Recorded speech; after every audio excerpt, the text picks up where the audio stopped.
just a word about the FIFA Peace Prize, which is apparently modeled on the Nobel Peace Prize, which was not won by Donald Trump earlier this year. Human Rights Watch wrote to FIFA asking specifically what was the process, what are the criteria for selection, who are the nominees, and who are the judges. And Human Rights, that letter in the full form is linked from our statement today.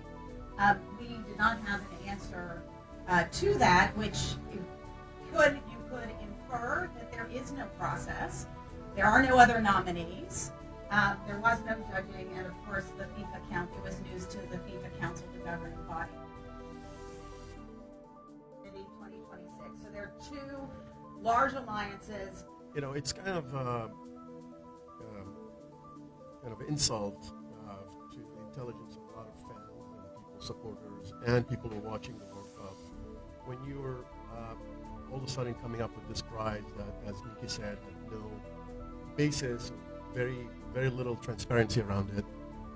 The perception and the impression that you get, and I think that's really what at least as the ACLU see it, as this is, FIFA is dragging itself into becoming part of a public relations tool, as I said, to normalize an increasingly authoritarian U.S. government.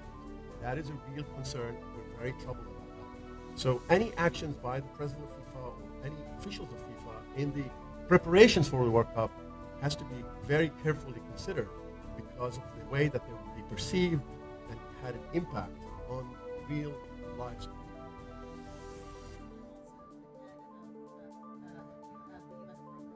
And that has been exacerbated by this current administration. So to your question about giving this president, if you will, a prize that says that he is somehow the ambassador of peace and is worthy and noble in some way in terms of embracing communities is actually laughable. And so I won't be diplomatic and say that the notion of having hope and the notion of fighting forward is what we have to do, not for FIFA or for the president of the United States, but for the communities we serve. My organization was Advancement for the NAACP, which is one of the relationship is too close for comfort. Because what we're finding is that when Infantino aligns with a Donald Trump, then you literally are sending a signal not only to the United States, but to the world that all of the practices and policies that are coming out of this administration are okay or justified. And that is literally the antithesis.